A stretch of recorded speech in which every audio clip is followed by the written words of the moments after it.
Morning. Back with another rider, another episode. Today we have an interesting guy, Bob, and his job is to sell yachts, super yachts, to very wealthy people who've got a lot more money than me, you.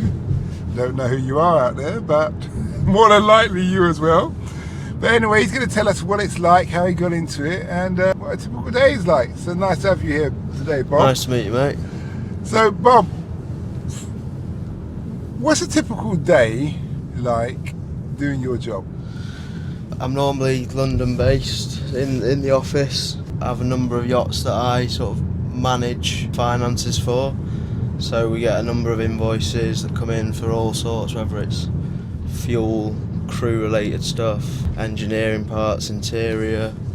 I pay them on a daily basis. At the end of the month, we'll sort of give a total of everything that's been spent on the yacht, compare it to a big budget that they have. Everything's very sort of to the budget. Mm-hmm. It's not what you think, in the sense where there's just a pot of money and they just spend. A lot of it has to be justified. And so, just to make sure I understand, someone buys the yacht, mm-hmm. and then you do the maintenance, facilities maintenance for yeah, it. so manage the crew, manage the maintenance work, all the finances. What's the size of a yacht that you sell? The yachts I sort of look after range from 60 metres to 110 metres. Okay. So if you think a football pitch is 100 metres, it puts it in perspective. Oh, is it? I didn't know that. How big they are. It's 100 metres by 80 metres or something like that, a football pitch? Or? Yeah, something like that. So it's definitely not as wide as a football pitch, but yeah, they get pretty big. Okay, I hear you. And what's the cheapest yacht you could get, and what's the most expensive yacht? Some expensive yachts sold recently. I mean, you can spend, depends, because you can build them as well. So there's some recently have sold for 250, 300 million. Okay.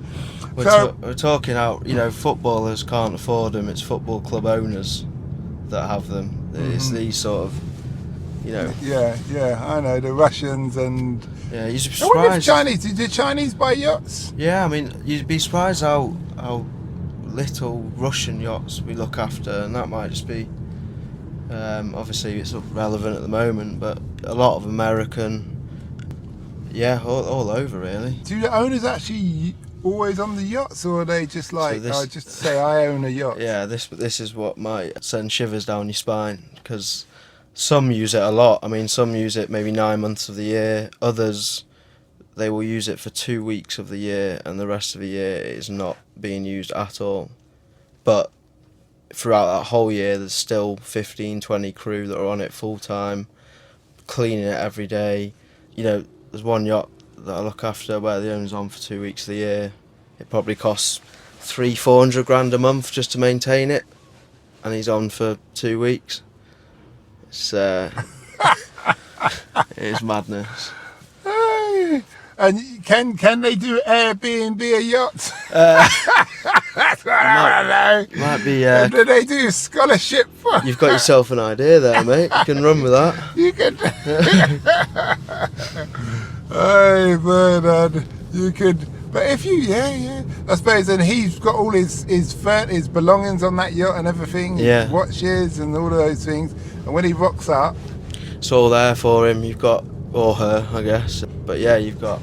Oh, that's a good point. Do women buy yachts? Yeah, I mean, you'd be surprised how many of the owners are women rather than men. Really? Yeah. It's. Are they like the wives of rich men, or are they just self-made women? I think a lot. Yeah, some are self-made, some are inherited it. Yeah, it varies really. Okay, that's interesting. How much does it cost to fuel a yacht? So, fuel's crazy at the moment, isn't it? Well, how many litres would this car take up? This is electric, mate. There we go, saving the planet. And that's a good question. While you're answering that, are yachts ever going to be electric? Possibly. Solar panels? There's one or two that work a bit like a Tesla. Where a Tesla has 4 batteries in it, there's a yacht that has maybe 200 of these batteries that sort of they work on generators, so that that's a lot more fuel efficient. But yeah, who knows? So is that like a hybrid? Yeah, yacht? yeah, A hybrid effectively. yacht? Will they ever be able to use without fuel? Probably not. But Well, think about it. If you're on the ocean, I've worked on the ocean okay. from 5 years, and there's a lot of sun. There's nothing in the way, and the motion in the ocean alone, you know, Power as generator. was it Einstein or someone said about energy doesn't dissipate, it transfers from one form to another. I'm paraphrasing, of Yeah. course. So surely that motion of the ocean could generate energy and fuel batteries. Yeah, Okay. yeah. So you said, did you? I can't remember. With the fuel of like how much they how much they fuel up. I mean, one yacht will probably some yachts I'm talking about it can take 500,000 litres of fuel. So if you're paying $1.50 per litre, you're looking at 600-700 grand just to fuel it. There's one yacht that you turn the ignition on effectively, it costs about 50 grand. So imagine the kids come along and go, "Ah!" Yeah. He's diving on the kid. No, don't do it. Yeah, okay, that's interesting. So mooring, I know you have to. With when I worked on the ships, we do dry dock. So Yeah. We're going to like a shipyard. yeah. So I take it these yachts are dry docked every year. Yeah, every year there'll be like a maintenance period. Some are dry docked, some can just do it alongside. But yeah, I mean, they're probably out the water maybe every 5 years. They legally have to do it for like big surveys. But yeah, it could be every year, it could be every other year. And the crew are all like, obviously they're not deckhands, they're chefs, they're the masseur. Yeah, you've got a mixture. Like let's say a typical 80-metre yacht, you might have 30 40 crew, 20 are permanently on board. So you might have 2 captains that rotate, engineer, 4 engineers, 6 deckhands, 6 interior, 2 chefs, sous chef. Yeah, all sorts. And do these yachts come with a helicopter? Some do. Some have like a helicopter landing. Some have 2 helicopter landings on them because one's not enough. Well, if he's gone off for the day, then the wife wants to know where he is. Yeah, he's coming in at 6 o'clock in the morning on one side, and So that means they've got 2 pilots. yeah, It's ridiculous. it's how live half live, man. How It's crazy. much did you say a yacht costs again? What, to like run it or to buy it? I mean, they vary. Some 30 million, some 100 million, some 300 million. You can build them. Some spend 300 million buying it and then spend another 80 million doing it up, like all the interior.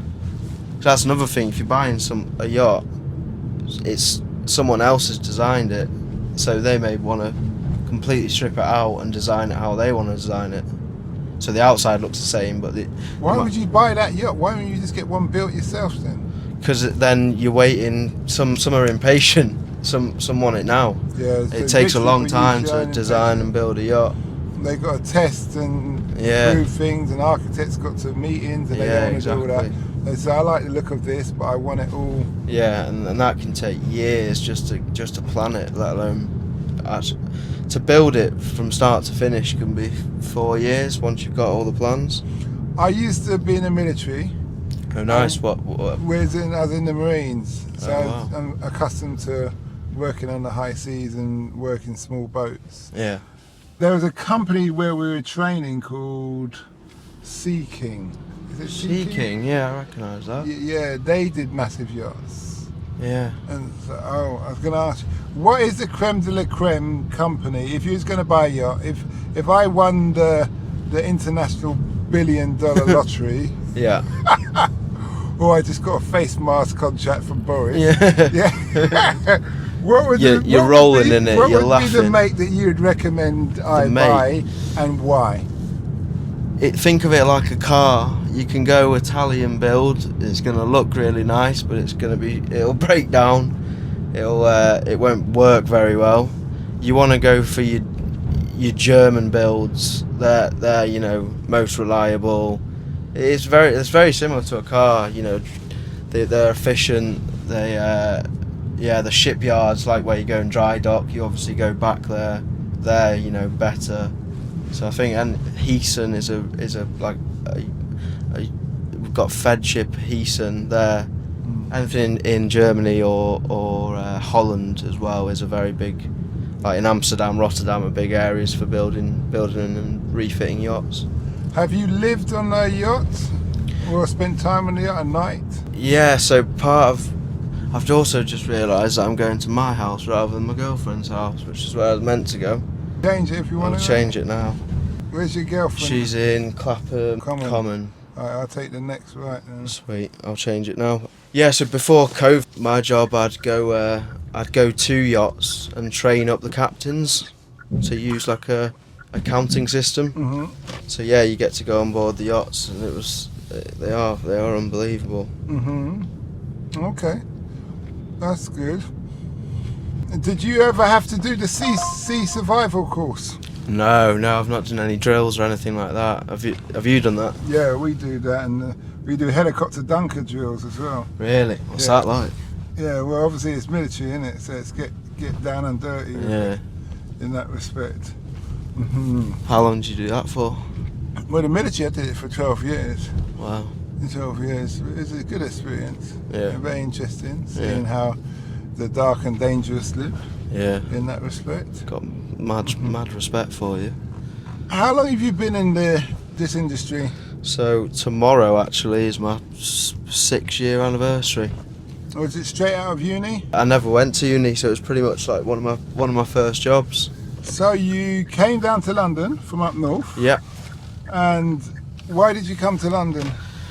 Opportunity, really. Like it was. I met a guy in Manchester. Yeah, and he worked at this company and said come for an interview, and yeah, that was it. I was leaving my current job, well, my old job, and I happened to stumble by him in a bar in Manchester. Got chatting to him, and he said, "If you want, come for an interview if you want a job." So it's right place, right face, right time. When something bad happens, it was round the corner, luckily. So I've definitely got lucky there. So what did your family say when you said you're moving out here? They're supportive. They were shame I wasn't living close by, but I mean I've just come back from there, so it's it's less than 2 hours on the train. It's not like I'm moving country. Okay, they didn't say why you moving with those southern soft. Yeah. Trusty. Yeah. They also said whenever you get in a taxi, make sure you tell them how long you've been in London for. Okay.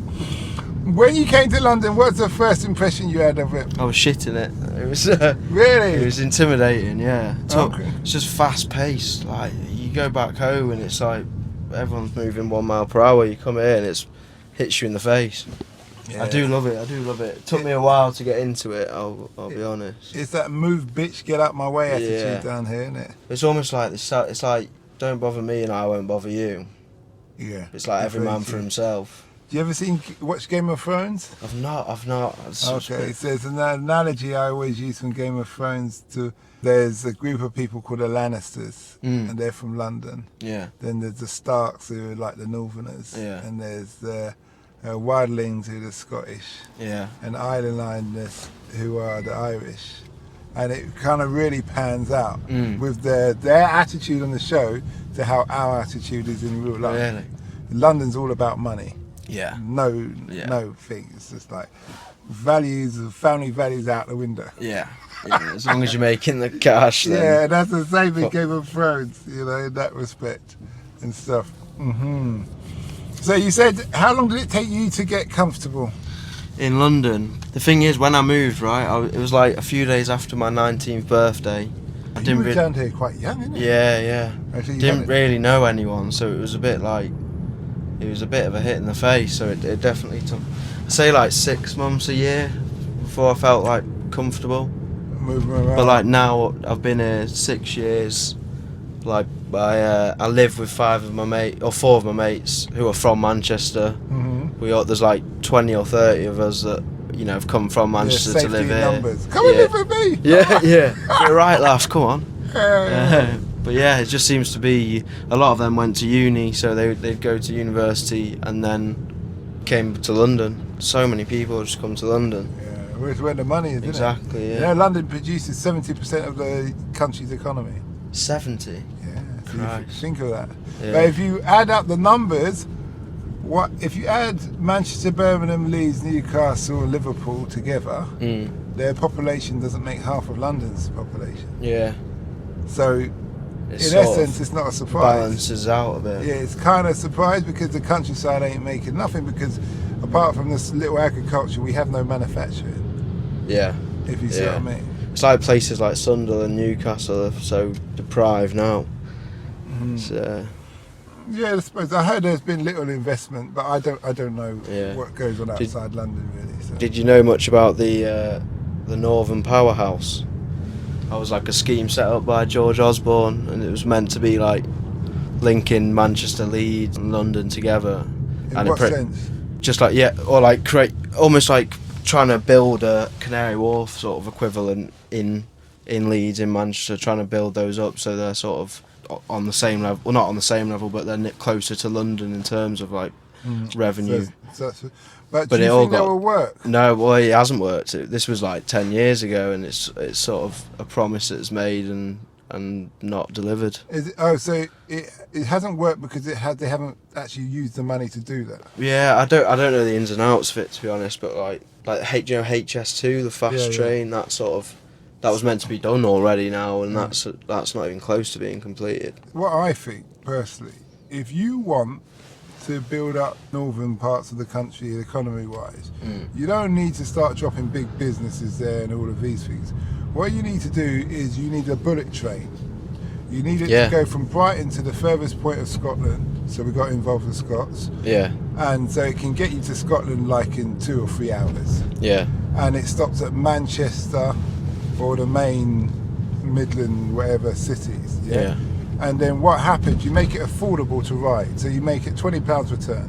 Where it's an absolute piss take how much the train is now. Think about this, if you make it £20 return, if you had a function in Manchester, like a concert or whatever, or carnival thing, everybody from London can jump on that train and be up there in half an hour or an hour. Yeah. Spend all their money, Boost the economy for the weekend, really boost it. Yeah, and be back Monday to say they're working from home. Yeah. You see what I mean? Yeah. Yeah, because the trains are affordable. But the problem is, the governments today believe you need to make money on the train. You don't. You just need to keep it running. To get people from and then that place spans, and then you don't need to worry about having the major office giving companies intentions to be here and to be there, because those boosts of the economies, all that transport of money just by foot traffic, will do its thing. Yeah. Do you see what I mean? It's very simple. And there's no reason, China's got more bullet trains than the rest of the world put together. Really? And they've got it right, haven't they? And they look at it, and that's where I got that idea from, because China doesn't look at bullet trains as something we need to make money on. They just look at it like, even if we don't get our money back, it's done what it's meant to do. Yeah, it's getting it's got someone the there farmers quickly. from one point to other, it's got agriculture, manufacturing, all these things. And that's what it's meant to do. But that's the problem with capitalism. There's an element where people need to understand it's not just about making money on everything. Yeah. What's been your biggest shock about London, apart from? One of the shocks is like how little community there is. It's like people could not give less of a shit about you. It's like But here's a shock, right? I feel safer in London on a night out than I do in a night out in Manchester. Why is that? Because I think in London it's like, you don't bother me, I won't bother you. It's like, unless obviously there's a lot of issues with gangs, but from my experience in Manchester, there are people that are going out looking for trouble on a night out because it's almost fun to them, whereas in London it's like you know. We're not doing nothing if we ain't getting paid. Yeah, yeah, That's the bottom line, yeah, isn't it? yeah, If I ain't no money in it, what am I doing? yeah, exactly. In that respect of things. I hear you. I hear So you. yeah, that might be a bit of a shot. Yeah, okay. But you say about community. Have you considered that you've got community now because all your crews come down from Manchester? Yeah, absolutely. And it's like I'm generalising a bit. Yeah, you have something in common. Yeah. But if you was born in London, then you'd have your people. Yeah, exactly. But you're not. So because you're an outsider. Mom, say if I went to Manchester, you'd probably feel like an out. It'd be like. well, yeah, just the accent alone, they're going to look at me. Yeah, but I think they'd be more warming to you than London. I don't know. It's like, have you been on the tube recently? That is like that was the biggest shock, right? When I first got here, I was like, mad, what is going on? It's like everyone wants to kill me. What is it like? I started chatting to someone that like checking their pockets like I've stolen from them. It's like they hear the northern accent and go, bloody hell, what does he want? Or what's he stealing? You know what? The first reaction is, I ain't got no money for you, so why are you talking to me? Yeah. Unless you got money for me, why you... Exactly. Give me the money that piss out kind of thing. Yeah, but what about... So you've been on the tube in the rush hour? Yeah, bloody when hell. It's totally congested and you're pressed That up... where some guy's breathing down your neck, isn't it? You're all pressed up against each other. That's the one good thing about COVID, right? It's in... The tubes have got a lot better, you know. More people wear masks. You got less people coughing all over you. There's less people on there in general. That might be one of the only good things to come out of this. Do you think that it will ever get back to normal as you spoke about it on the tubes? No, I don't. Even like me, I was working 5 days a week in the office. I'm now like 1-2 days. So like, I just think there's so many less. I walked around like I work near Regent Street, and like the amount of people there now, it's scary. It's like just walking about. So many less tourists, less workers. It just seems less busy. What day do you go into work? Varies really. Normally Thursday and Thursday or Tuesday, Thursday. Okay. I love the way you say Thursday. Yeah. You know why, innit? Yeah. Because it's a piss up there. Yeah. Because what I've realised as a taxi driver, Your weekend is starts Tuesday early. to Thursday is the working days. Yeah. Forget Monday. You're still recovering Forget from Monday. Sunday, or you've just come in from Majorca or wherever in Spain, and Friday you're leaving to go, I don't know, wherever, Budapest, and you're saying you're working from home in that respect. So it's interesting. So clearly the most busiest time is always Thursday nights. Everybody's there, they have a drink, they're doing their thing. Spirits are high, getting ready. What would be your advice to somebody who's coming down from up north to live in London? Good question. Just embrace it. Like, get to know. Don't stop saying the word no. Just put yourself into it and do things that you might be a bit uncomfortable with at first. So I'm impressed because you did this at a very young age, without the degree. Yeah. And you had that blessed opportunity where you had the opportunity of a job. I meet many people from up north who've either come down as a couple and split up, and they've ended up going back, either one stayed down here. Yeah. And usually the argument is it's too expensive, Yeah. it's not friendly, and they miss home. Miss family, miss home. Yeah. But that's maybe again why I'm very lucky, because I've got a lot of friends down here now. I've met a girl here, so I've got a girlfriend here. Yeah, an English girl. She's a Southern girl. Yeah, Southern. That's what I mean. So Yeah. Okay. Yeah. So that means you're never gonna go back up then. She'll be coming back with me, mate. She'll be coming back with me. She's gonna, you know what she's gonna say? Well, we going back up there. She's going, no chance. It's always raining up there. Yeah, and going. I found you down here. If I found you down here, this is where the money is. You think they're selling yachts up there? I'm coming. I'm rescuing her from here. You've got a train, let alone a yacht. I'm rescuing her from here, mate. I'm taking her back up north. Okay, that's good to know. That's good to know. Out of all, it's been an interesting conversation. This has been good, man. It's like therapy. Wasn't expecting my Sunday evening to be like this. My last question to you is a bit of a therapy question. What's the gift you want to give the world based on your life experience? Jesus, that's a tough one. I just find if you're nice to people, they're generally nice to you. So I would just say try and be nice to everyone you meet. Spread happiness. Mm-hmm. Yeah. Well, thanks a lot for that. Yeah, appreciate it, mate. And we wish you well. Thank you very much.